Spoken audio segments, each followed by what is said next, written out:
Good morning my dear students हम history का chapter first how when and where आज हम इस चैप्टर को कंप्लीट करेंगे। ऑलमोस्ट चैप्टर हम कर चुके हैं। लास्ट टॉपिक आज हम इसको कवर अप करेंगे। टॉपिक है हमारा colonialism. Have you seen termites? क्या आपने कभी दीमक देखी है? They build colonies inside would.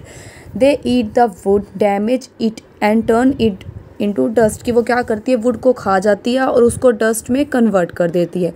Similarly when a country captures another country and exercises political, economic and cultural control over it by turning it into A colony, it is called colonialism. तो अब इसमें क्या पता हुआ है, जब एक देश दूसरे देश पर कब्जा कर लेता है और उपनिवेशवाद में बदलकर उस पर पॉलिटिकल, इकोनॉमिक और कल्चरल कंट्रोल स्थापित करता है तो इसे उपनिवेशवाद कहा जाता है।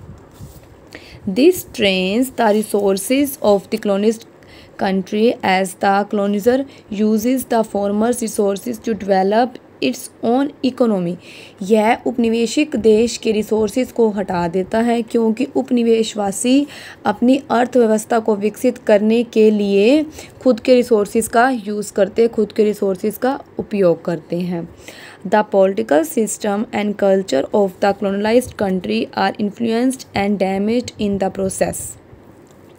उपनिवेशित देश की पॉलिटिकल सिस्टम और कल्चर इस प्रोसेस पर इन्फ्लुएंस्ड और डैमेज्ड होती है। Colonialism does to the colonized country what termites do to wood। उपनिवेशवाद उपनिवेशित देशों के लिए करता है जो दीमक लकड़ी के लिए करता है। In grade 8 you will read the way British came to India and conquered the country। हम अब क्या कहते हैं इसमें पढ़ेंगे। इन ग्रेड 8 में हम पढ़ेंगे you will read the way कि कैसे अंग्रेज भारत आए और देश को जीत लिया। You will also come to know how India become a colony of the British. आपको यह भी पता चल जाएगा कि भारत अंग्रेज़ों का उपनिवेश कैसे बना। तो अब इसमें क्या बताया हुआ है, ये थोड़ा इंपॉर्टेंट है स्टूडेंट, हम इसको ध्यान से देखेंगे। आई अगेन रिपीट कॉलोनियलिज्म कि मतलब कि आपने कभी दीमक देखी है कि वो कैसे इनसाइड के अंदर की इनसाइड वुड वो कहते बिल्ड कैसे वो मतलब कि वुड के अंदर बन जाती है, वो वुड को खा लेती है और उनको कन्वर्ट कर देती है ऐसे बिल्कुल डस्ट में। कभी आपने देखो आपके घर लकड़ के दरवाजे हों उसमें दीमक लगी हो तो वो लकड़ को क्या अंदर से खोखला कर देती है और बिल्कुल चूरा चूरा बना देती है कि ना तो वो दोबारा मतलब कि लकड़ बन के लग सकती कुछ भी। तो वो क्या हो जाता है कि जब एक देश दूसरे देश पर कब्जा कर लेता है और उपनिवेशवाद में बदल कर उस पर political, economic and cultural control स्थापित करता है तो इसे उपनिवेशवाद कहा जाता है। यह उपनिवेशिक देश के रिसोर्सेज को हटा देता है क्योंकि उपनिवेशवासी अपनी अर्थव्यवस्था को विकसित करने के लिए, एस्टैब्लिश करने के लिए खुद के रिसोर्सेज का यूज़ करते हैं।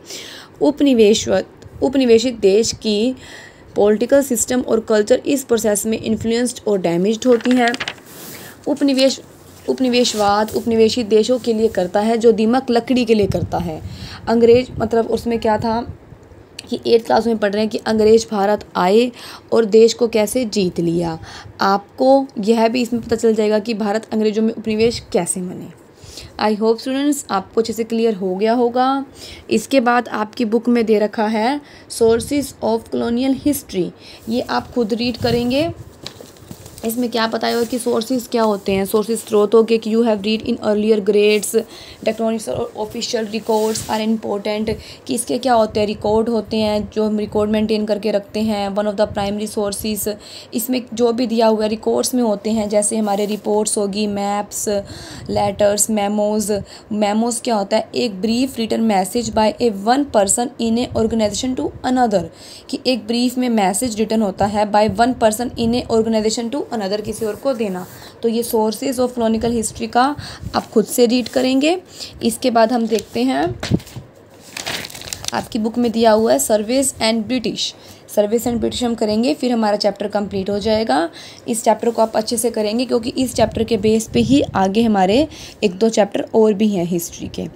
ओके स्टूडेंट्स, तो अब हम स्टार्ट करते हैं service and British. The British wanted to understand this her country in order to administer it properly. कि the British wanted to understand this her country in order to administer it properly. इसमें आपके 3 सर्वेस दिए हुए हैं, हम तीनों को ध्यान से देखेंगे. फर्स्ट है हमारा The first complete census was conducted in 1881. This was held every 10 years and it provided detailed information about the number of people in different regions, their caste, religion, etc. पहली मतलब कि जो पहली फर्स्ट जनगणना 1881 में आयोजित की गई थी, यह प्रत्येक 10 ईयर्स में आयोजित की गई थी और इसने डिफरेंट रीजन्स में लोगों की नंबर, संख्या, उनके जाति, धर्म एक्सेट्रा के बारे में डिटेल में इंफॉर्मेशन प्रदान की थी. कि क्या था इसमें जो थी हमारी फर्स्ट सेंसस थी वो 1881 में आयोजित की गई थी. इसको आप अंडरलाइन करेंगे. यह प्रत्येक 10 ईयर्स में आयोजित की गई थी, इसको भी आप अंडरलाइन करेंगे 10 ईयर्स को. और इसने डिफरेंट रीजन्स में लोगों की संख्या मतलब कि लोगों के नंबर्स कितने संख्या थी, उनकी जाति, धर्म एक्सेट्रा के बारे में डिटेल में इंफॉर्मेशन प्रदान की थी. Second, the different types of surveys that were conducted. जो और सर्वेज थे वो कंडक्ट किए गए थे were archaeological surveys, botanical surveys, botanical होता है वनस्पतियों का, zoological surveys, forest surveys etcetera. Last one is revenue surveys in the villages helped in the collection of information on topography, soil quality, flora, fauna, cropping pattern etc. अब इसमें बताया गया कि village में रिवेन्यू था, टोपोग्राफी, सोइल की quality, flora, जीवों की फसल के पैटर्न आदि के बारे में जानकारी कलेक्ट करने में हेल्प करती थी. कि जो उनकी जानकारी के बारे में कलेक्ट करने में हेल्प करती थी. विलेजेस में रिवेन्यू, टोपोग्राफी, सोयल की क्वालिटी, कि सोइल कैसी क्वालिटी की, उसका टेक्सचर कैसा है. सोइल की भी क्वालिटी होती है कि उसका टेक्सचर कैसा है, रेतीला है, क्या है. सोइल में कलर भी होते हैं कि कौन सी सोइल कहाँ पे पाई जाती है और कौन सी मतलब कि किसी चीज़ को बीज को बोने के लिए कि कौन सी सोइल का कैसे की सोइल का यूज़ होगा. Black soil, laterite soil, red soil, ऐसे कई टाइप्स की सोइल होती हैं. तो सोइल की क्वालिटी, फ्लोरा, जीवों की फसल के पैटर्न आदि के बारे में जानकारी कलेक्ट करने में हेल्प करती है. Okay students, this chapter is complete now. I hope आपको चैप्टर समझ में आ गया होगा. इसको चैप्टर को अच्छे से आपने देखना है. इस चैप्टर की 3 वीडियोस थी, 1 बाय 1 आपने अच्छे से इसको देखा है. अब ये वीडियो कंप्लीट होने के बाद आप इसके क्वेश्चन आंसर खुद से एक बार आप फाइंड आउट करेंगे. Okay students, thank you, have a nice day.